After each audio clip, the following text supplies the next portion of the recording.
खुश हो गए। अरे ये राक्षसों की नगरी में तुलसी का पौधा, बोले निश्चित कोई साधु का घर है। जिसके घर पर तुलसी का पौधा होता है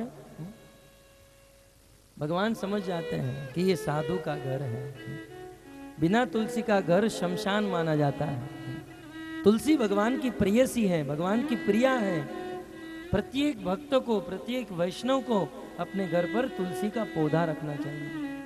इससे सत्व गुण आता है और सत्व गुण भक्ति में सहयोग करता है।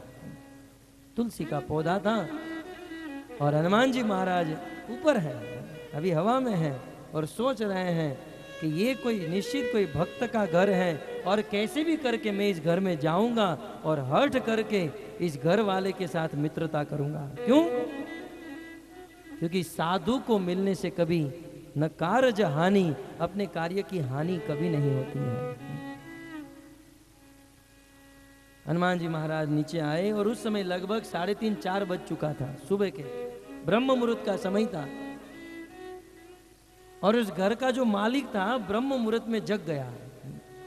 आप जानते हैं मालिक कौन था?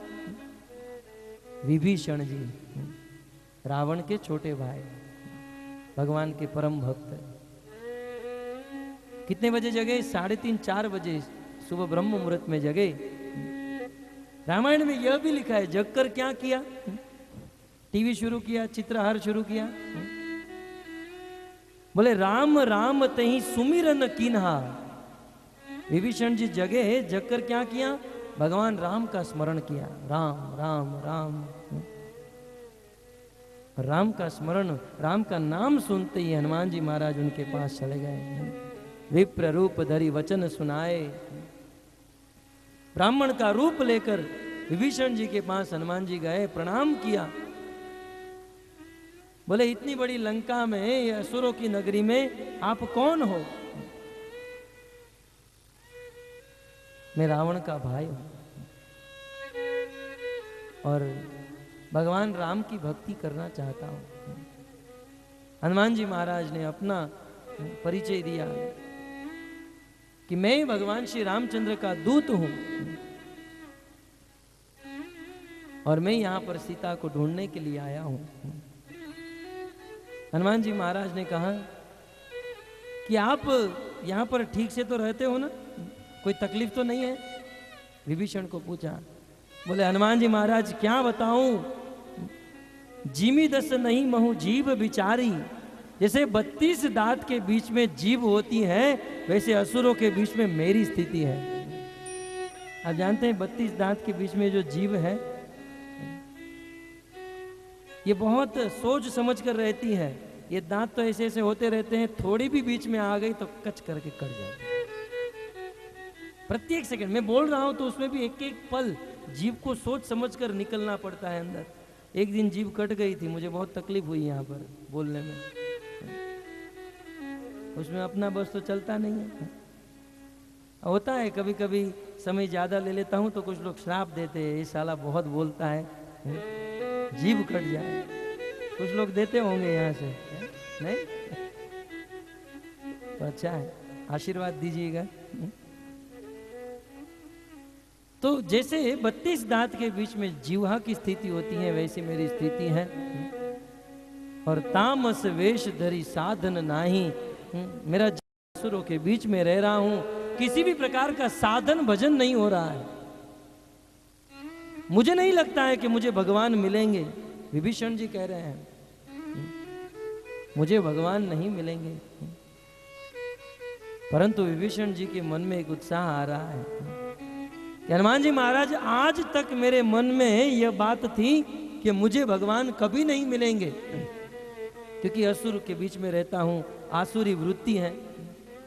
परंतु आज तो मुझे विश्वास हो गया कि अब तो मुझे भगवान मिलेंगे। क्यों? क्योंकि अब मोहि बा भरस हनुमंता, बिन हरि कृपा मिलत नहीं संता।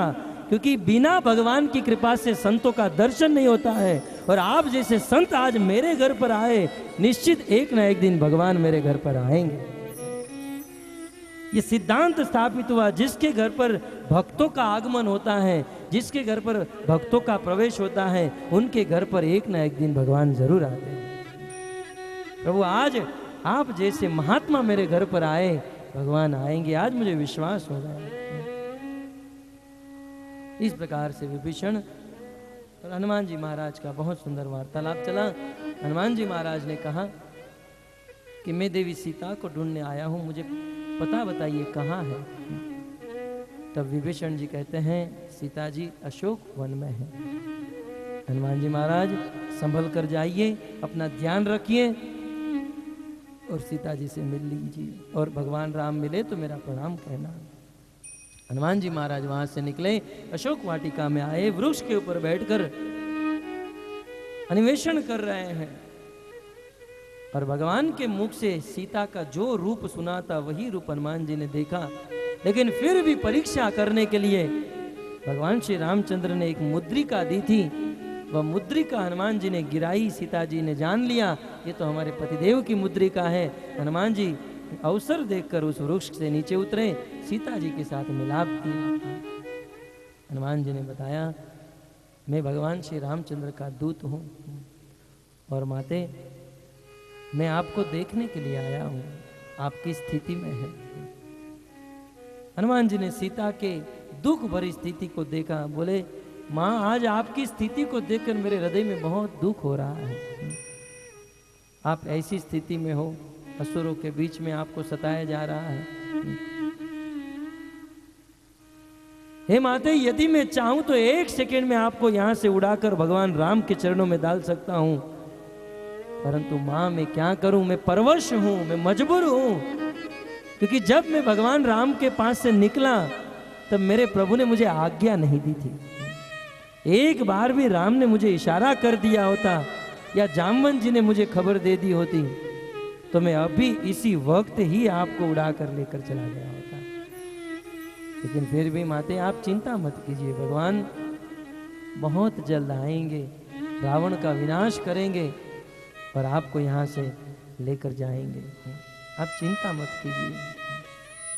माते मैं कई दिनों से इस लंका में आया हूँ और मैंने खाया नहीं है, मैं भूखा हूँ, मेरे पेट में बहुत भूख लगी है। बोले कुछ नहीं खाया? बोले माते कैसे खाऊं, यहाँ सब जगह पर नॉनवेज ही नॉनवेज मिलता है, शाकाहारी कोई है ही नहीं। ये जितने भी निशाचर हैं सब नॉनवेज वाले। हनुमान जी ने ये असुरों को निशाचर कहा। असुरों को निशाचर कहा जाता है। निशाचर का अर्थ जानते हैं? निशी का अर्थ है रात और चर माने विचरण करना। जो लोग रात को चलते हैं, रात को विचरण करते हैं, उसे असुर कहा जाता है। और जो लोग ब्रह्म मुहूर्त में सुबह विचरण करते हैं उसे साधु कहा जाता है। अब रात को कौन भटकता है? बियर बार वाले या कोई चोर डाकू। तो जो रात को घूमे विचरण करे वो है निशाचर।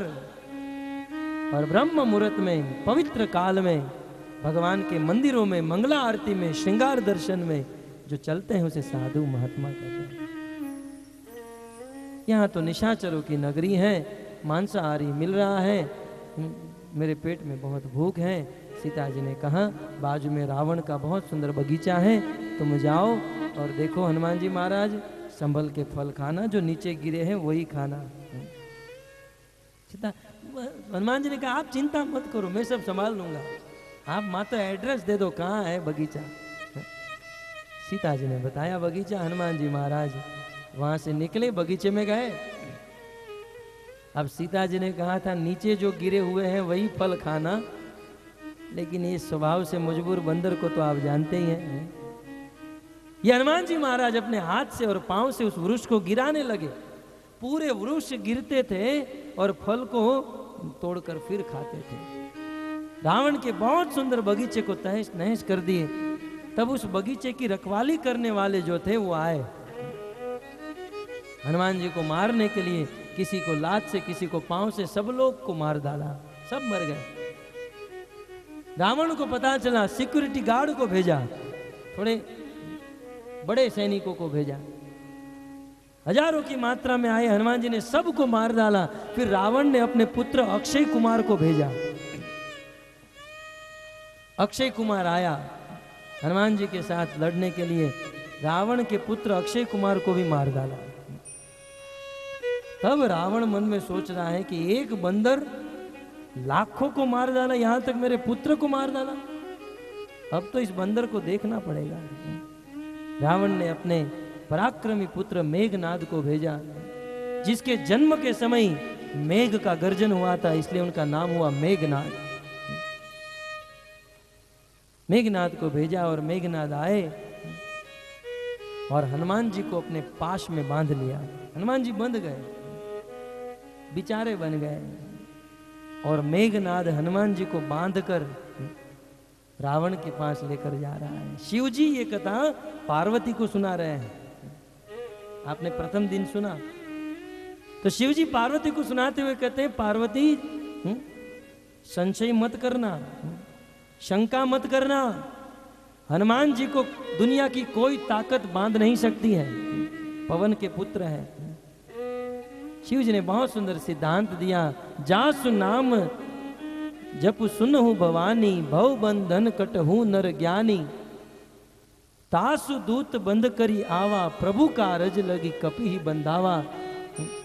जिस भगवान का एक बार भी यदि कोई नाम ले लेता है, वे संसार के बंधन से मुक्त हो जाता है। उस भगवान का कार्य करने के लिए हनुमान चला है, और मेघनाद जैसा साधारण व्यक्ति हनुमान को बांध सकता है? कभी नहीं। ये तो हनुमान जी रावण का दर्शन करना चाहते हैं कि मेरी मां का अपहरण करने वाला है कौन, इसलिए हनुमान जी जानबूझकर बंध गए हैं। मेघनाद हनुमान जी को बांध कर लेकर गए और रावण की सभा में उपस्थित किया। रावण के सामने बंधे हुए दिग्गज हाथी की तरह खड़े हैं हनुमान जी महाराज, और रावण क्रोध में आकर कहता है, कह लंकेश कवन ते कीसा, कही के बल धाले ही बस सीसा। रावण ने पूछा कि तू कौन है और तू किसके बल पर इतना पराक्रम कर रहा है? क्या तूने मेरे विषय में कभी जाना नहीं मैं कितना बड़ा पराक्रमी हूं? तुझे मेरा भय नहीं है? और तूने मेरे सैनिकों को क्यों मारा? रावण ने 3 प्रश्न पूछा और क्रम से हनुमान जी महाराज ने तीनों का उत्तर दिया। हनुमान जी ने कहा, महाराज सबसे पहले आप मेरे विषय में जान लो, मैं कौन हूं यही जानना है ना? तो जरा मेरी पहचान थोड़ी लंबी है, कान खोलकर सुनो मैं कौन हूं। अनेक चौपायों में हनुमान जी महाराज अपना परिचय देते हैं। महाराज मैं कौन हूं सुनिए। महाराज, जिनके बल से भगवान की एक छोटी सी माया शक्ति पूरे ब्रह्मांड का सर्जन करती है, जिनके बल से ब्रह्मा विष्णु महेश ये तीनों संसार का सर्जन पालन और प्रलय करते हैं, जिनके बल से सहस्त्र फेण वाले शेष अनंत कोटि ब्रह्मांड को अपने सिर पर धारण करके रखे हैं, जिनके द्वारा इंद्र जैसे देवताओं की रक्षा होती है, जिनके हाथों से शिव जी का विशाल धनुष टूटा और अनेक अनेक राजा महाराजाओं का अभिमान टूटा, जिनके हाथों से खर दूषण तृष्णा बाली को मौत के घाट उतार दिए, और जिनकी पत्नी को यहाँ पर तू अपहरण करके लाया है, और जो काल बनकर यहाँ पर आएगा और तुझे मार डालेगा, उस भगवान श्री रामचंद्र का मैं दास हूं, मैं दूत हूं। हनुमान जी महाराज ने अपना परिचय दिया दास के रूप में, दासोस्मि अहम दासोस्मि, मैं दास हूं। हनुमान जी महाराज ने बहुत सुंदर उपदेश। इस जगत में केवल हनुमान जी नहीं, हम सब लोग भगवान के दास हैं। जीवेर स्वरूप है नित्य कृष्ण दास। क्यों? क्योंकि कृष्णेर तटस्था शक्ति भेदा भेद प्रकाश। ये जीव जो है अर्थात हम सब भगवान के दास हैं। हम दास बन नहीं रहे हैं दूसरी बात है, परंतु स्वरूपगत हम सब लोग दास हैं। कैसे? क्योंकि हम सब आत्मा परमात्मा के अंश हैं। भगवत गीता में कृष्ण कहते हैं, ममे वांश जीव लोके जीव भूत सनातन मनस्ष्ठानि इंद्रियाणि प्रकृतिम स्थानि कर्षति। ये अर्जुन, इस संसार में जितने भी जीव हैं मम एव अंश, मेरे ही अंश है। संसार में सब लोग परमात्मा के अंश हैं और परमात्मा के अंश होने के नाते हम सब लोग परमात्मा के दास हैं, दासोश में। हम सबको भगवान का दास बनकर भगवान की सेवा में लगना चाहिए। यही है इस संसार में सबसे बड़ा धर्म।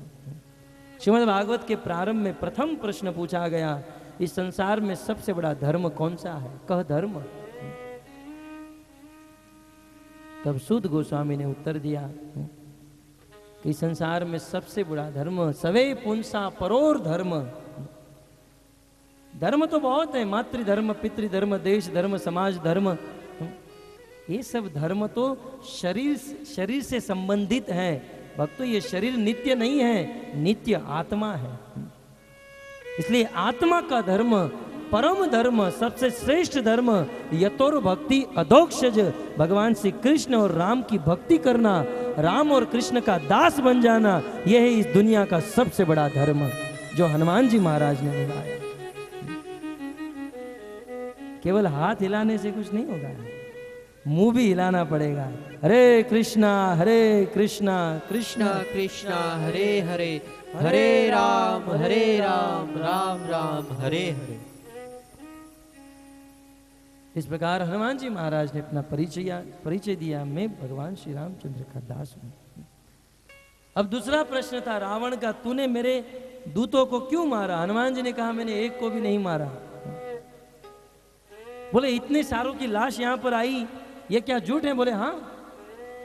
बोले, मैंने आपके एक भी दूत को नहीं मारा। तब हनुमान जी महाराज कहते हैं, मैंने किसी को नहीं मारा। देखो, मैं तो आराम से फल खा रहा था। कितने आराम से खा रहे थे तो भगवान ही जानते हैं।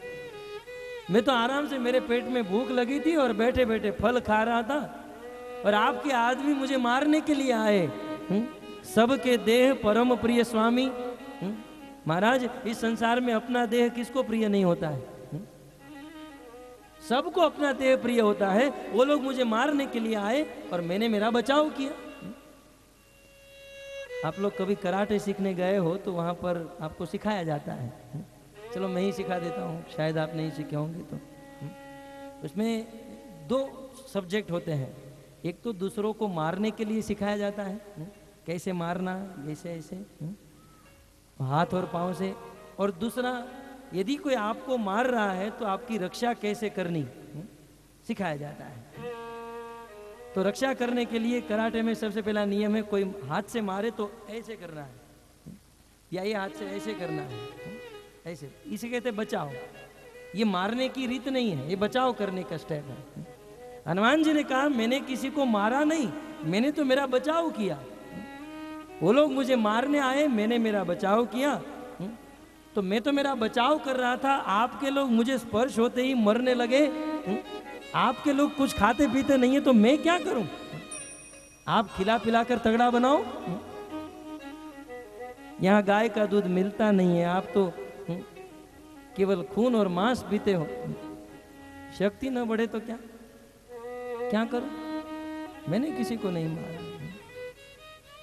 और रावण ने कहा, अरे मूर्ख, तूने मेरे विषय में जाना नहीं, मैं कितना पराक्रमी हूं, तू जानता नहीं है? बोले, महाराज मैं तो आपके विषय में बहुत जानता हूँ, आपकी तो बहुत कथाएं सुनी है। सहस्त्र बाहु के साथ आपका मिलन हुआ था, मैं जानता हूँ। और महाराज मुझे याद है तो आप बाली को भी एक दिन मिले थे। शर्मा गए। रावण तो अपना मुख दबा लिया, सोचा धरती फट जाए तो समा जाऊं, क्योंकि रावण ये दोनों से एक बार मिल चुका था। एक बार रावण कुछ स्त्रियों के साथ नदी में स्नान कर रहा था। नदी में बहुत सुंदर स्त्रियों के साथ दूसरे के ऊपर पानी उड़ाना, और सब लोग स्विमिंग पूल में जाते हैं। स्नान कर रहा था और नदी में से ऊपर से खलखल खलखल पानी बह रहा था, और उस नदी के ऊपर सहस्त्र बाहु कार्तवीर अर्जुन भगवान दत्तात्रेय के आशीर्वाद से 1000 भुजा को प्राप्त कर चुका था। ये ऊपर जहाँ से पानी ऊपर स्रोत से आ रहा था वहां पर वो बैठा था। तो दूर से देखा तो रावण फुदक रहा था स्त्रियों के साथ, और एक वीर को दूसरी वीर की वीरता को देखकर अच्छा नहीं लगता। बोले, ये रावण इतना फुदक रहा है कार्तवीर अर्जुन ने क्या किया, अपना हाथ जो था वो नदी में ऐसे रख दिया। हाथ क्या रखा, पूरा नदी में बंद बन गया, डैम हो गया, और नदी में जो पानी बह रहा था वो रुक गया। और रावण अब कुछ स्त्रियों के साथ स्नान कर रहा था, पानी खाली हो गया, बेचारा चड्डी पहनकर खड़ा रह गया और सब लोग हंसने लगे। अचानक पानी खाली हो गया और ये बेचारा, रावण को क्रोध आया, ये पानी रोकने वाला है कौन, है कौन। रावण क्रोध करते हुए ऊपर की ओर गया तो सहस्त्र बाहु कार्तवीर अर्जुन खड़ा था। और रावण ने चिल्लाते हुए, जैसे ही सहस्त्र बाहु को रावण मारने गया, जैसे एक मनुष्य मच्छर को उठा लेता है, वैसे सहस्त्र बाहु ने रावण को मच्छर की तरह उठा लिया। रावण हाथ पांव हिलाता रह गया और मच्छर की तरह। हनुमान जी महाराज ने कहा, मैं आपके पराक्रम को बहुत जानता हूं, सहस्त्र बाहु से आप एक बार मिले थे और बाली से भी एक दिन मिले ही थे ना आप। बाली ने एक बार रावण को पकड़कर अपनी बगल में 6 महीने तक रखा था, अब तक बास आ रही थी, गंध आ रही थी। बोले मैं जानता हूं आपके पराक्रम। रावण सहम गया, लेकिन दुष्ट व्यक्ति की दुष्टता कभी जाती नहीं है। हनुमान जी महाराज ने रावण को बहुत सुंदर प्रवचन सुनने का तो समय नहीं है, लेकिन रावण को इतना ही कहा हनुमान जी महाराज ने कि प्रभु, भगवान श्री रामचंद्र शरणागत वत्सल है और आप उनकी पत्नी का हरण करके लाए हो, अभी भी आपके पास समय है, आप सीता को लौटा दो, अपने दोनों हाथ जोड़कर भगवान राम के चरणों में गिर जाओ, वो आपको क्षमा कर देंगे और आपको जीवित छोड़ देंगे। रावण ने कहा, मेरी गली में आकर तू मुझे उपदेश दे रहा है। रावण ने सैनिकों को आदेश दिया, इस बंदर को मार डालो। सभी सैनिक आगे बढ़े हनुमान जी को मारने के लिए। उसी समय विभीषण खड़े हुए और विभीषण ने सैनिकों को रोक लिया। महाराज, ये राम का दूत है और दूत को कभी मारा नहीं जाता है, इसको आप मारिए मत। यदि मारने की इच्छा है तो इसको अपमानित कर दीजिए, अपमान ही मरने के बराबर ही तो होता है। तब रावण ने कहा, एक काम करो, बंदरों को अपनी पूंछ के साथ बहुत लगाव होता है, बंदरों को अपनी पूंछ बहुत प्यारी होती है, इस बंदर की पूंछ को जला दो। बोले ये ठीक है। रावण के घर पर जितना भी ईंधन था सारे कपड़े लगाए, लेकिन जितना कपड़े लगाते गए हनुमान जी की पूंछ लंबी होती गई। रावण के घर का सारा कपड़ा, सारा घी, ईंधन, तेल सब कुछ उस पर लगाया, लेकिन पूंछ लंबी होती जा रही है। रावण ने कहा, देख क्या रहे हो, जाओ अपने घर से लेकर आओ। सब लोग अपने अपने घर पर गए और अपने अपने घर से कपड़े, घी, तेल, ईंधन लेकर आए। और हनुमान जी देख रहे थे किसके घर से कितना किलो आ रहा है, क्योंकि ये यथामाम प्रपद्यन्ते करना है। जो जिस प्रकार से जितना ईंधन लाया है उस घर को उतना जलाना है। सब लोग हनुमान जी को की पूंछ को जलाने के लिए ईंधन लाए और हनुमान जी की लंबी पूंछ ईंधन रखा गया, पूंछ को जलाया गया। ये तो पवन पुत्र तो है ही, पवन तनय, पवन पुत्र हनुमान वहां से उड़े हैं और उड़कर सारी लंका में आग लगा दिए। लंका आग में राख हो गई। हनुमान जी महाराज अपनी पूंछ को समुद्र में बुझाकर एक छलांग मारकर उस समुद्र को पार करके हमारे भारतवर्ष में आ गए। बोले हनुमान जी महाराज की।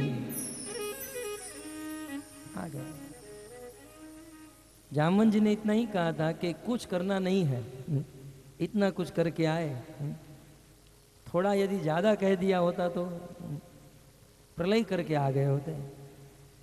हनुमान जी महाराज वापस आए। भगवान श्री रामचंद्र को समाचार मिला। समाचार मिलते ही भगवान रामचंद्र सुग्रीव जी की सारी सेना, हजारों की मात्रा में वानर वहां एकत्रित हुए और समुद्र तट पर आ गए। भगवान राम समुद्र तट पर खड़े हैं। यहाँ पर मंदोदरी रावण को समझा रही हैं कि हे महाराज, मैं आपकी पत्नी हूँ। संसार में आपको बहुत लोग मिले होंगे, मैं आपकी पत्नी हूँ। हे प्रभु, आप कम से कम मेरी बात तो सुनिए। आप सीता का हरण करके नहीं लाए नाथ, आप अपने काल को लेकर आए हो। જગતની માતને લાવીને નાથ તે વિશ્વના નાથથી વૈર કીધું। एक कवि ने बहुत सुंदर कविता लिखी गुजराती में। ये सीता साक्षात शक्ति है, जगत जननी है। जगदीश्वर की पत्नी को लाकर, हे नाथ आपने विश्व के नाथ के साथ वैर बांध लिया है। आपका काल बहुत करीब है, मेरी चूड़ी टूट रही है, मुझे बहुत अपशुकन हो रहे हैं महाराज, अभी भी आपके पास समय है, आप समझ जाओ। देवी मंदोदरी ने बहुत समझाया, परंतु रावण मान नहीं रहा है। रावण को बहुत लोगों ने मनाया, रावण के छोटे भाई विभीषण ने मनाया। विभीषण गए,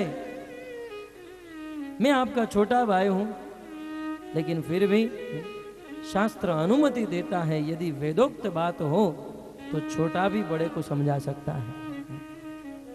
विभीषण ने बहुत सुंदर उपदेश दिया कि आपने भगवान की पत्नी का अपहरण किया है, प्रभु आप छोड़ दीजिए उसे, नहीं तो अनर्थ हो जाएगा।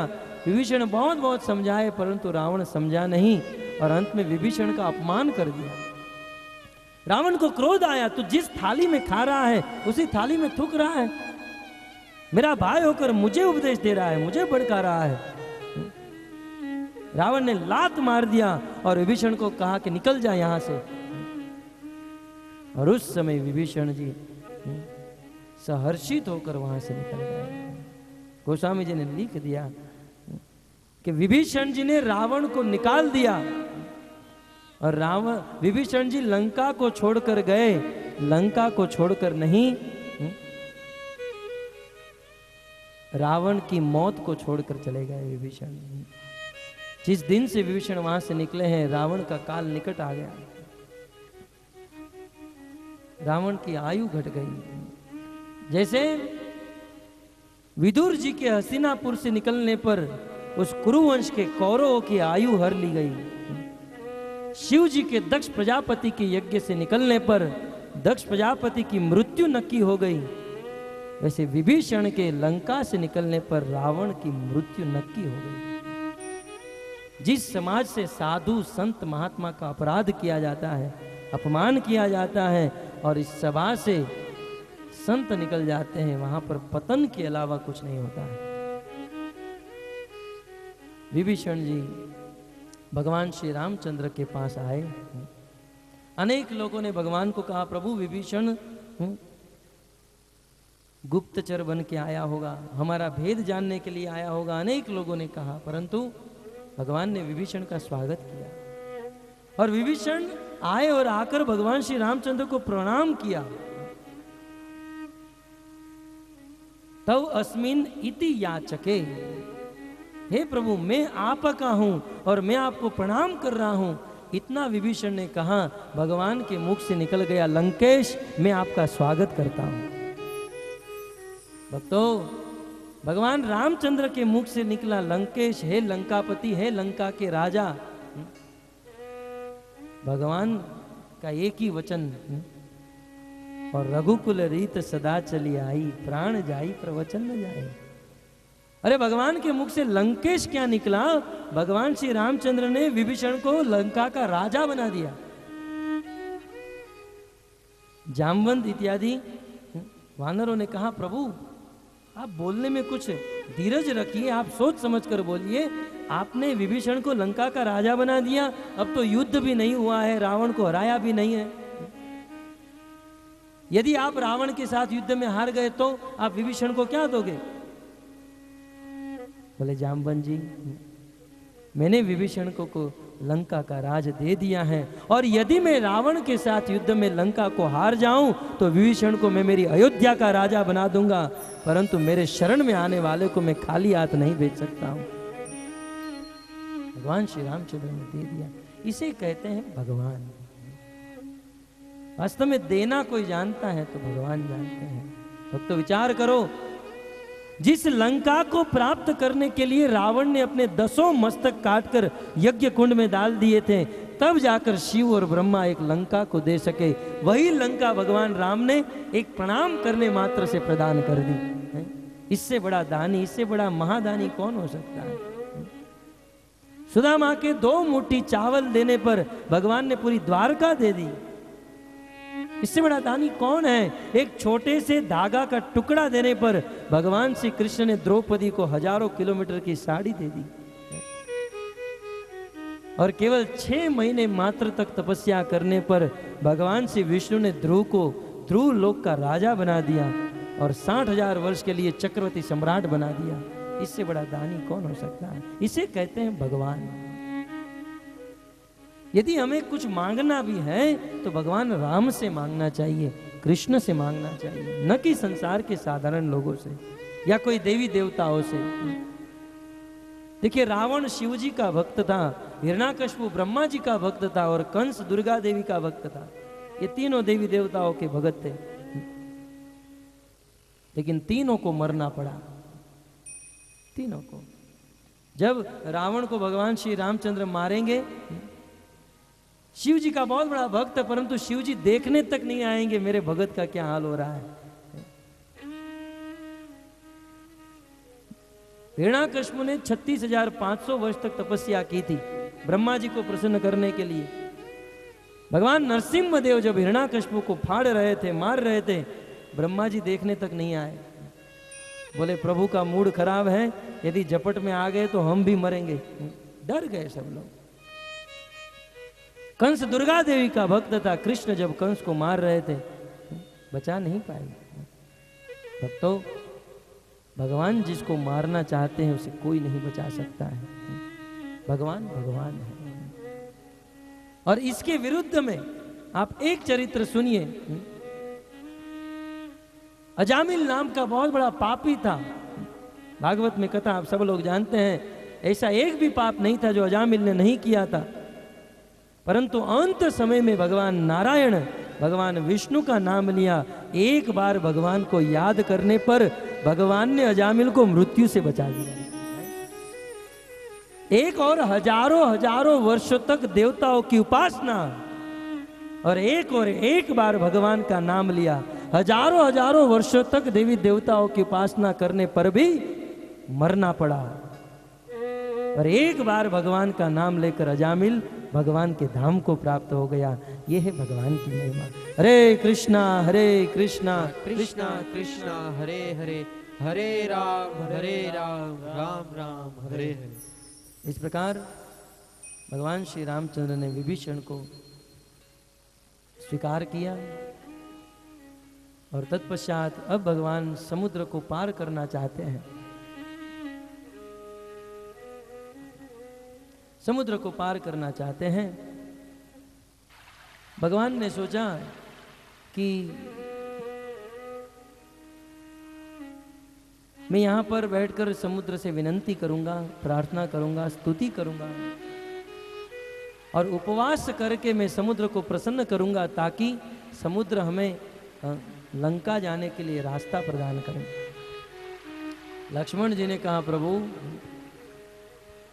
हम लोग क्षत्रिय हैं, सूर्य वंश के परम प्रतापी राजा है, ये हमको ये उपवास और तपस्या शोभा नहीं देती है। प्रभु धनुष हाथ में लो और तीर दिखाओ, सब कुछ ठीक हो जाएगा। भगवान ने कहा, नहीं लखन, किसी भी कार्य को शांति से करना चाहिए। भगवान श्री रामचंद्र श्याम दाम दंड भेद 4 मार्ग होते हैं, भगवान ने श्याम रीति अपनाई। भगवान श्री रामचंद्र समुद्र तट पर उपवास करने के लिए बैठे। प्रथम दिन प्रारंभ हुआ। लक्ष्मण जी को अच्छा नहीं लग रहा है, स्वामी भूखे हैं। वास्तव में ये उपवास, ये एकादशी, उपवास, व्रत, ये भगवान के लिए नहीं, ये भक्तों के लिए है। कुछ लोग एकादशी रहते हैं, भगवान को भी एकादशी रखवाते हैं। हम लोग एकादशी है, प्रभु आप भी निर्जला करो। भगवान को तो भोग लगाना है। एकादशी के दिन भी भगवान को अन्न चढ़ाना चाहिए, क्योंकि हमें तो भगवान का प्रेम, भगवान की प्राप्ति करने के लिए एकादशी करनी है। भगवान के पास तो सब कुछ है। लखन को यह ठीक नहीं लगा, लेकिन प्रभु तो मनुष्य नर लीला कर रहे हैं, उपवास करने के लिए बैठे। एक दिन समाप्त हुआ, समुद्र ने रास्ता नहीं दिया। दूसरा दिन प्रारंभ, दूसरा दिन की समाप्ति, 48 घंटे बीत गए लेकिन समुद्र ने रास्ता नहीं दिया। तीसरा दिन प्रारंभ, धीरे धीरे दिन बीतता जा रहा है। जब दिन अस्त होने लगा, तीसरा दिन जब समाप्त हुआ, तब भगवान श्री रामचंद्र ने सोचा भगवान ने सोचा कि ये नहीं समझेगा।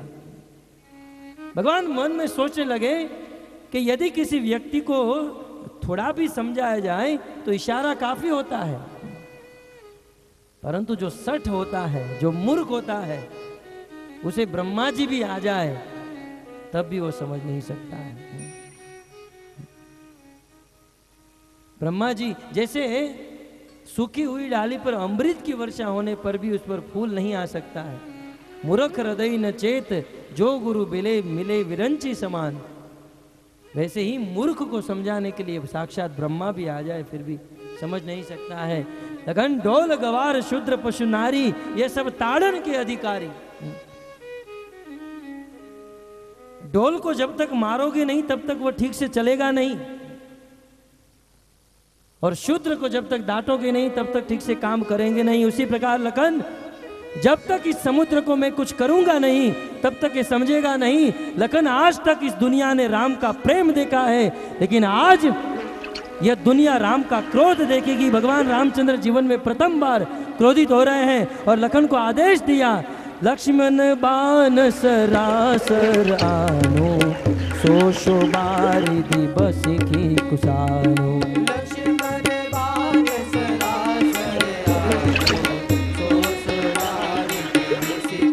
लक्ष्मण जाओ और सर्पों के समान मेरे बाण को लेकर आओ, मेरे धनुष को लेकर आओ, आज ये समुद्र मेरा क्रोध देखेगा। लक्ष्मण ने कहा, प्रभु मैं पहले ही कह रहा था, ये लोग मानेंगे नहीं, ये काम आपको 3 दिन पहले कर लेना चाहिए था। 3 दिन बिगड़ा हमारा खाली फोकट। सठ सन विनय कुटिल सन प्रीति, सहज कृपान सन सुंदर नीति।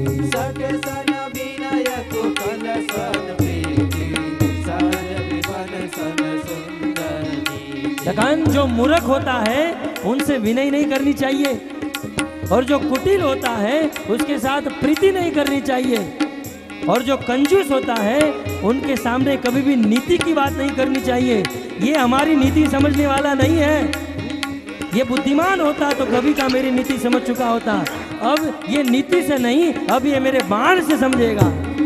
ममता रत सन ज्ञान कहानी, अति लोभी सन विरति बखानी। ममता रत सन ज्ञान कहानी, अति लोभी सन। लक्ष्मण दौड़ कर गए, धनुष और बाण को लेकर आए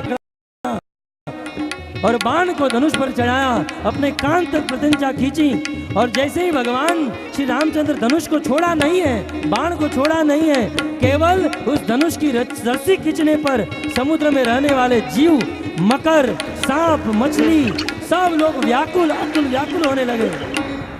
समुद्र लाल लाल हो गया, समुद्र में आग उत्पन्न हुई, समुद्र खोलने लगा। समुद्र के अंदर जितने भी पशु प्राणी थे, ये सब लोग दुखी होने लगे, सब लोग आकुल व्याकुल होने लगे। और उस समय समुद्र देवता ब्राह्मण का रूप लेकर उस समुद्र से प्रकट हुए और दोनों हाथ जोड़कर भगवान श्री रामचंद्र के चरणों में। श्री रामचंद्र भगवान की जय। धनुष बाण चलाया नहीं है, केवल बाण को खींचने पर जब समुद्र खोलने लगा, समुद्र में से धुआं निकलने लगा, समुद्र गर्म हो गया, समुद्र के अंदर रहने वाले बड़े बड़े जीव, मकर, मछली, सर्प, सब लोग आकुल व्याकुल हो गए। और यह देखकर समुद्र देवता, वरुण देवता समुद्र से प्रकट हो गए। दोनों हाथ जोड़कर भगवान से विनंती कर रहे हैं, प्रभु यदि मेरे से कुछ गलती हो गई तो आप दंड दे सकते हैं, परंतु प्रभु आप ही ने जो नियम बनाया है उस नियम का मैं पालन कर रहा हूं। आपने ये प्रकृति बनाई और प्रकृति के साथ प्रकृति का नियम बनाया, मैं उस नियम को निभा रहा हूं। प्रभु यदि आपके द्वारा यह नियम टूटेगा तो संसार के लोग कौन इस नियम को नहीं तोड़ेंगे। फिर भी प्रभु आपकी जो इच्छा हो आप कर सकते हैं, लेकिन मेरी एक इच्छा है प्रभु, आपके दल में नल और नील नाम के वानर हैं, आप वानरों को कहो बड़े बड़े पहाड़ पत्थर लेकर आए, नल नील द्वारा इस समुद्र में डालें और समुद्र में सेतु बनाए। प्रभु वैसे आप धर्म सेतु स्वरूप हो, सेतु का एक अर्थ धर्म होता है, प्रभु आप इस पृथ्वी पर धर्म का पालन, धर्म के प्रवर्तक हो, आप समुद्र के ऊपर सेतु बनाइए जिससे आपकी कीर्ति युग युग तक अमर हो जाएंगी। भविष्य में आने वाले लोग प्रभु आपके चरित्र पर विश्वास करेंगे इस सेतु को देखकर। समुद्र का प्रस्ताव भगवान को अच्छा लगा। समुद्र देवता चले गए और भगवान श्री रामचंद्र ने सुग्रीव इत्यादि को आदेश दिया कि अब समुद्र पर सेतु बनाने का कार्य प्रारंभ कीजिए। जैसे ही भगवान श्री रामचंद्र ने आदेश दिया, गोस्वामी ने सुंदर कांड को यहाँ पर समाप्त किया और लंका कांड प्रारंभ करते हैं। अब तेज गति में तो कथा इसी प्रकार होगी। बाल कांड में 5 दिन निकल गए और बाकी के कांड में 2 दिन है, फिर कभी आराम से सुनेंगे। लंका कांड का प्रारंभ होता है। नल नील द्वारा सेतु बनाया जा रहा है। बड़े बड़े वानर बड़े बड़े पहाड़ पत्थर वृक्ष को ला लाकर उस समुद्र में डाल रहे हैं। सब लोग लगे हैं, सब लोग मेहनत में हैं। भक्तों, उस समय एक छोटी सी गिलहरी, गिलहरी जानते हैं? गिलहरी, गिलहरी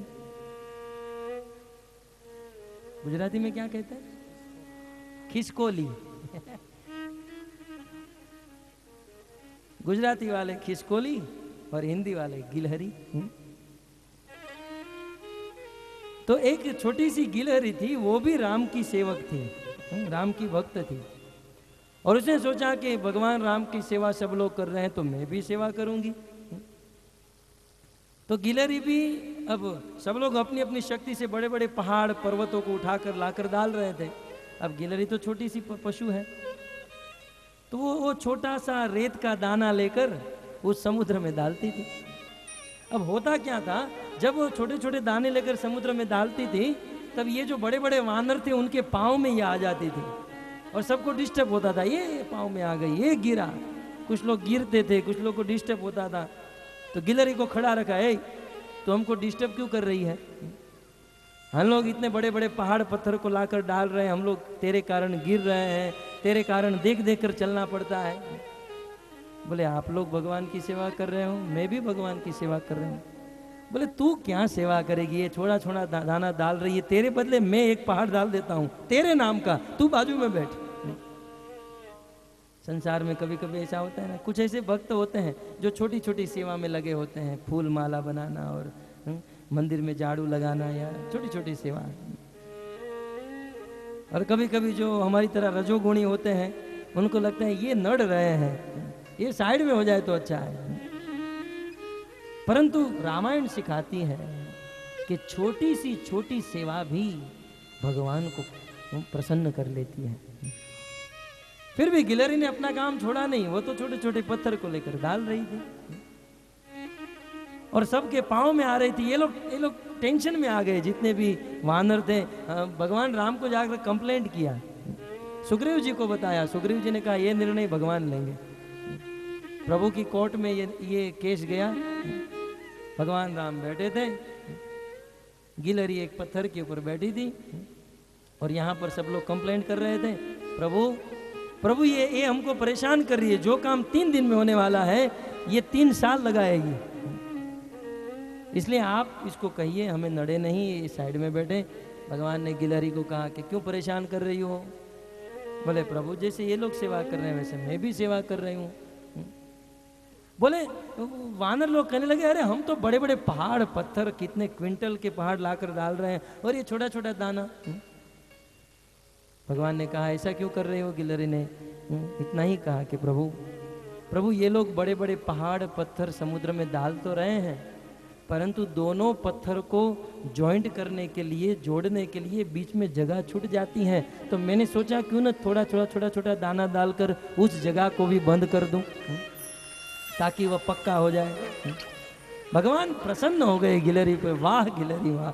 भगवान प्रसन्न होकर अपना हाथ गिलहरी के ऊपर मारने लगे। वाह वाह तेरी सेवा तो अद्भुत है। भक्तों भगवान की 3 उंगली उस गिलहरी के ऊपर पड़ी। आज भी आप गिलहरी को देखिए, उनकी पीठ पर 3 उंगली है भगवान श्री रामचंद्र की है। और उस समय भगवान श्री रामचंद्र ने गिलहरी को उठाकर अपने कंधे पर बिठा दिया। गिलहरी, आज से तेरा स्थान इस पत्थर पे नहीं, आज से तेरा स्थान मेरे शरीर पर है। भगवान के शरीर पर कूदती थी, खेलती थी, भगवान को पा गई ये छोटी सेवा करने से। ये भगवान की भक्ति का नियम है। इस जगत में जो सबसे छोटा कार्य है, भगवान के धाम में वो सबसे बड़ा कार्य है। इस दुनिया में सबसे छोटा कार्य क्या है? झाड़ू लगाना। झाड़ू वाले को स्पर्श हो जाए फिर भी ना लेते हैं। झाड़ू मारना निम्न शुद्र कार्य माना जाता है, लेकिन वही कार्य भगवान के धाम में सबसे बड़ा माना जाता है, सबसे उत्कृष्ट माना जाता है। तो इस प्रकार गिलहरी की यह सेवा करने से भगवान प्रसन्न हो गए। बहुत सुंदर समुद्र सेतु बन रहा था, धीरे धीरे धीरे धीरे सेतु बढ़ रहा था। भगवान रामचंद्र बैठे बैठे, अब क्या करे, ऐसे ही बैठे बैठे, कुछ काम धंधा है नहीं। तो भगवान के मन में हुआ कि ये लोग पत्थर तेरा रहे हैं, चलो मैं भी कुछ तेरा हूं। भगवान श्री रामचंद्र एक पत्थर को उठाए। भगवान ने कहा ये वानरों को डिस्टर्ब नहीं करना है, थोड़ा दूर जाकर जरा देख लूं। भगवान पत्थर उठाए और वहां नल और नील भगवान का राम नाम लिखकर पत्थर को समुद्र में डालते थे, तैरने लगता था। भगवान ने सोचा मैं खुद राम हूं, मुझे मेरा नाम लिखने की क्या जरूरत है। भगवान राम ने एक पत्थर उठाया और उठाकर समुद्र में ये रखा, रखते ही समुद्र में डूब गया। भगवान राम तुरंत आजू बाजू में देखने लगे, कोई देख तो नहीं रहा है। ये तो कल सुबह टाइम्स ऑफ इंडिया में आएगा कि प्रभु में कोई पराक्रम नहीं है। लेकिन हनुमान जी महाराज पीछे देख रहे थे और हंस रहे थे। हाँ, भगवान ने कहा हनुमान जी महाराज किसी को बताना मत, नहीं तो कचरा हो जाएगा। वहां मेरा गुणगान हो रहा है, सब लोग मेरा नाम ले रहे हैं, जय श्री राम बोलकर, और मैं खुद पत्थर डाला तो डूब गया। वास्तव में यहाँ पर साबित हो गया भगवान से भी बड़ा यदि कोई संसार में है तो वह है भगवान का नाम। हरे कृष्णा कृष्णा कृष्णा हरे हरे, हरे राम राम राम हरे हरे। भगवान से, हरि से बड़ा है हरि का नाम। और कलयुग में तो नाम अकारी बहुधा निज सर्व शक्ति। चैतन्य महाप्रभु कहते हैं कि भगवान ने अपनी सारी शक्ति अपने नाम में रख दी है। कलयुग में कली काले नाम रूप कृष्ण अवतार, कलयुग में भगवान कृष्ण का और राम का अवतार किस में हुआ है? भगवान के नाम के रूप में। भक्तों, भागवत में बहुत बड़ा प्रश्न उठा कि परीक्षित महाराज को पता था ये कलयुग आया है, और परीक्षित चाहते तो कलयुग को उसी समय इस दुनिया से निकाल सकते थे। यदि महाराज परीक्षित चाहते तो हम सब लोग आज कलयुग में नहीं, आज सतयुग में होते। महाराज परीक्षित में शक्ति थी, परंतु महाराज परीक्षित जानते हुए भी कलयुग का स्वागत किए। क्यों? कले दोषे निधे राजन अस्ति एक महान गुण। कलयुग में बहुत दोष हैं, पदम पदम यत विपदा, कदम कदम पर पाप हो रहे हैं। लेकिन फिर भी परीक्षित ने कलयुग को क्यों इस दुनिया में आने दिया? कारण क्या है? परीक्षित महाराज ने एक गुण देखा इस कलयुग में, अस्ति एको महान गुण। एक महान गुण अस्ति, इस कलयुग में एक महान गुण क्या है? कीर्तना देव कृष्णस्य मुक्त संग परम व्रजेत। अन्य युगों में, सतयुग में हजारों हजारों वर्षों तक ध्यान करोगे फिर भी भगवान नहीं मिलते हैं। त्रेता युग में हजारों हजारों यज्ञ करो लेकिन फिर भी भगवान नहीं मिलते हैं। द्वापर युग में अनेक धन पैसे खर्च करके परिचर्या करो, भगवान नहीं मिलते हैं। परंतु वही भगवान कलयुग में मात्र भगवान का नाम लेने से मिल जाते हैं। यह गुण देकर महाराज परीक्षित ने कलयुग का स्वागत किया, कलयुग को आने दिया। क्यों? कलयुग में मात्र भगवान का नाम लेकर भगवान मिलते हैं।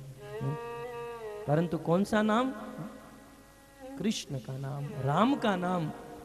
साक्षात भगवान इस दुनिया में आए, और राम और कृष्ण, क्योंकि ये दोनों उपास्य भगवान हैं, इनकी पूजा, क्योंकि इसी रूप में भगवान के सारे रूप निहित है। कुछ लोग कहेंगे हम परशुराम का नाम नहीं जप सकते हैं, हम गणेश जी का नहीं जप सकते हैं, शिव जी का नहीं जप सकते हैं, हम ये देवी का, ये देवता का नाम नहीं जप सकते हैं। आप कितने देवी देवताओं का नाम जपोगे? 33 करोड़ है, कभी अंत नहीं होने वाला है। इसलिए रामायण और भागवत में सीधा कह दिया गया कि भगवान कृष्ण, राम, ये सभी भगवान के मूल है। ये भगवान के जितने भी अवतार हुए हैं ये राम और कृष्ण से हुए हैं। यथा तरोमूल निषेचनेन तृप्यंति तत्स्कंज भुजोपशाखा। जैसे किसी वृक्ष को आपको बड़ा करना है तो वृक्ष के जड़ में पानी डालना होगा। यदि पत्ते पर पानी डालोगे, डालियों पर पानी डालोगे तो पानी नहीं मिलेगा वृक्ष को।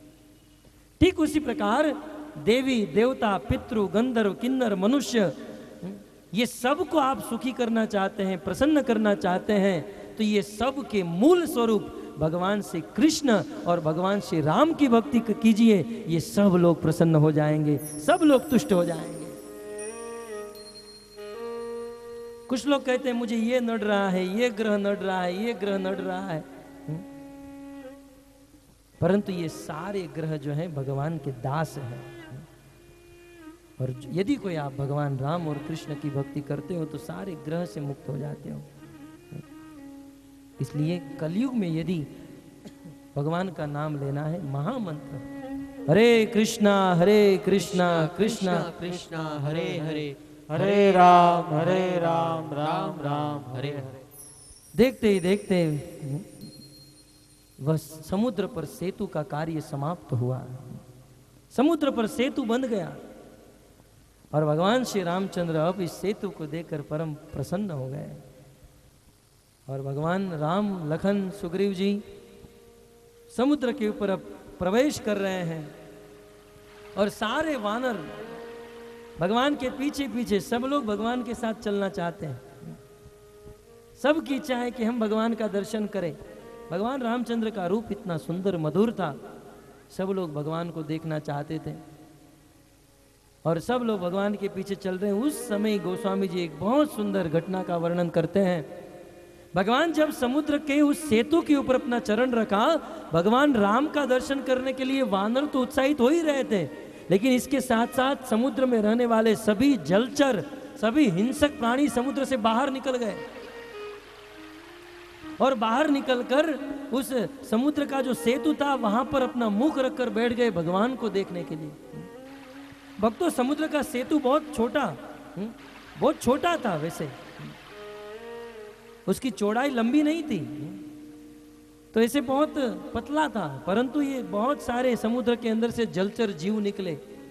मकर नक्र ना इश ब्याला, सत जो जन तन परम विशाला। 7-7 योजन के बड़े बड़े डॉल्फिन, शार्क, तिमिंगल, बड़ी बड़ी मछलियाँ, बड़े बड़े मगर, छोटी छोटी मछलियाँ, छोटे छोटे सर्प, कछुए, ये सब लोग समुद्र के बाहर आए। क्यों? क्योंकि आज पूरे समुद्र में यह खबर फैल गई भगवान राम हमारे ऊपर से होकर जा रहे हैं। भगवान को देखने के लिए सब लोग खड़े रह गए। और यहाँ तक कि जितने जलचर हिंसक प्राणी थे, समुद्र का एक नियम है, बड़ी मछली छोटी मछली को खा जाती है, उसका भोजन है। बड़े बड़े मगर मनुष्य और बंदर को खा जाते हैं, इसका नियम है, ये प्रकृति है, ये इसका स्वभाव है। लेकिन आज सभी वानर भगवान के साथ चलना चाहते हैं।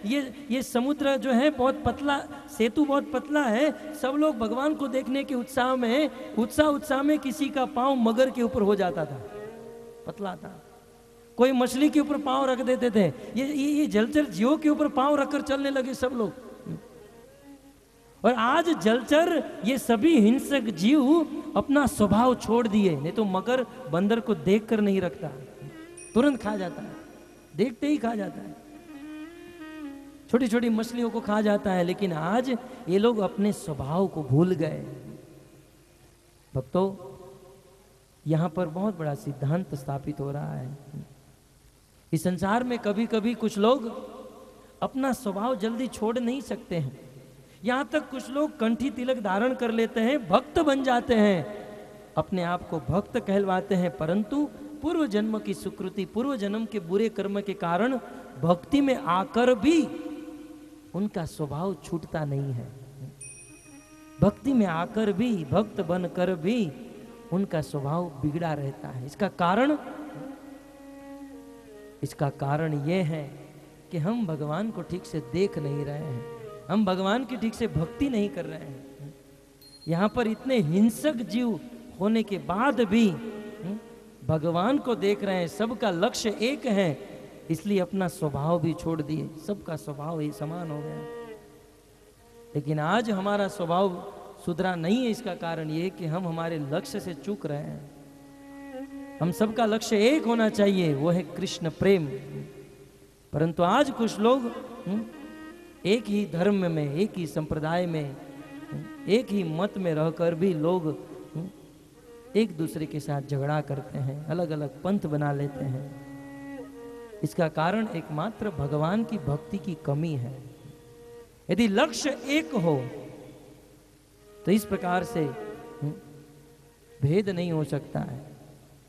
परंतु भगवान की शुद्ध भक्ति नहीं होने के कारण संसार में झगड़ा और क्लेश हो रहा है।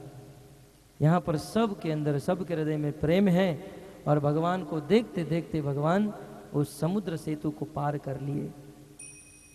सेतु को पार करके भगवान श्री रामचंद्र लंका नगरी में पर्वत की कंदरा में अपना डेरा डाले हैं। एक रात तक वहां पर रुके। दूसरे दिन सुबह भगवान श्री रामचंद्र को अभी भी मन मान नहीं रहा है। भगवान के मन में है कि अभी भी शांति से यदि काम बन जाए तो युद्ध नहीं करना है। भगवान ने जामवन जी को बुलाया, विभीषण को बुलाया और बुलाकर मंत्रणा की। ऐसा नहीं कि खुद डिसीजन अकेला ले लिए। 4-5 बुद्धिमान लोगों को पूछा क्या किया जाए। बोले मेरी इच्छा है युद्ध ना हो। विभीषण और जामवन जी ने कहा एक काम करते हैं, रावण को एक चांस देते हैं, हम एक दूत को भेजते हैं, अभी भी यदि शायद समझ जाए। बोले किसको भेजा जाए? जामवन जी कहते हैं अंगद जी को भेजिए। तब अंगद जी को तैयार किया। बाली पुत्र अंगद तैयार हुआ।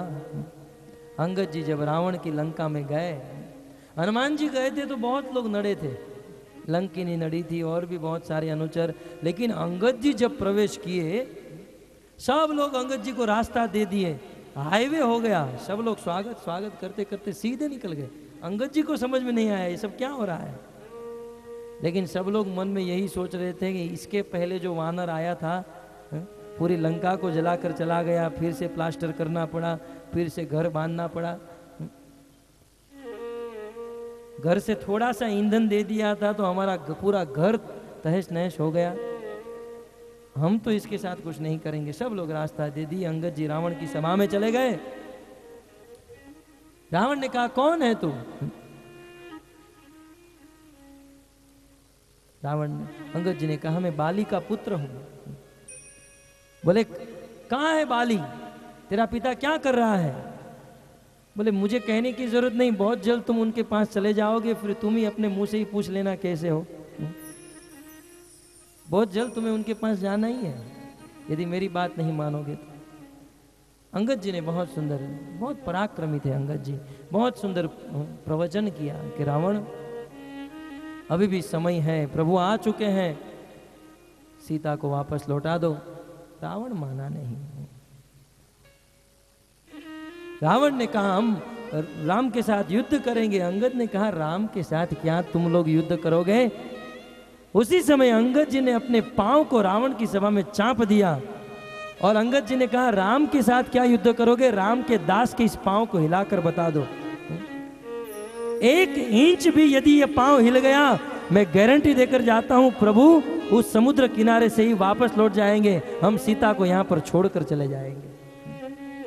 रावण के राम प्रभु के साथ क्या युद्ध करोगे? दास के साथ युद्ध करके दिखाओ। अंगद जी ने अपना पांव चाप दिया और सीता को दांव पर लगा दिया। मन में प्रश्न होता है अंगद जी, यदि किसी राजा से यदि थोड़ा भी हिल गया होता तो भगवान को क्या मुंह दिखाते? परंतु अंगद जी को भगवान, अपने से ज्यादा भगवान पर विश्वास था कि मैं राम का दास हूं और प्रभु का नाम लेने वाले को कभी भी प्रभु अपयश नहीं देते हैं। गीता में भगवान की प्रतिज्ञा है, कौन्तेय प्रति जानी ही न मे भक्ता प्रणश्यति। हे अर्जुन, मेरा नाश होगा, मैं मेरी प्रतिज्ञा को एक बार तोड़ दूंगा परंतु मेरे भक्त की प्रतिज्ञा कभी नहीं तोड़ने दूंगा। और भगवान ने कहा नहीं, उसी महाभारत के युद्ध में भगवान ने दिखा दिया भगवान ने अपनी प्रतिज्ञा तोड़ दी। पितामह भीष्म की प्रतिज्ञा को रखने के लिए उठा लिया शस्त्र हाथ में। तो इस प्रकार अंगद जी को भगवान पर विश्वास था। सभी राजा महाराजा आए अंगद जी के उस पांव को हिलाने के लिए, कोई हिला नहीं पाया। तब रावण ने सोचा चलो मैं चलता हूं, यदि इसके पांव के हिलाने से काम बन जाए तो युद्ध करने की कोई जरूरत नहीं है, ये लोग वहीं से वापस चले जाएंगे। रावण खड़ा हुआ और खड़ा होकर चलते हुए अंगद के पास गया और झुककर रावण जैसे ही अंगद के पांव को पकड़ने गया, अंगद जी ने पांव उठाकर लात मार दी। अरे मूर्ख, तुझे चरण पकड़ना ही है, भगवान श्री रामचंद्र के चरण पकड़, तुझे बलिदान दे देंगे, मेरे जैसे के चरण क्यों पकड़ रहा है। परंतु रावण माना नहीं। अंत में अंगद जी वापस आए। भगवान ने पूछा बताओ अंगद क्या हुआ। अंगद ने कहा प्रभु अब रावण को कोई नहीं मना सकता है, आपका बाण ही अब रावण को मना सकता है। ये फाइनल डिसीजन दे दिया अंगद ने। और फिर भगवान श्री रामचंद्र तैयार हुए। अब युद्ध अवश्यंभावी हुआ और भगवान श्री रामचंद्र ने अपने समस्त सैनिक को तैनात किया। भगवान राम ने अपनी सेना के 4 विस्तार किए, 4 टुकड़ों में बांट दिए। रावण की लंका में 4 द्वार थे। विभीषण जी ये सब कुछ बता दिए थे। लंका में 4 द्वार हैं। भगवान राम ने अपनी सेना के 4 हिस्से किए और चारों द्वार में भगवान ने अपने अपने सैनिकों को भेज दिया।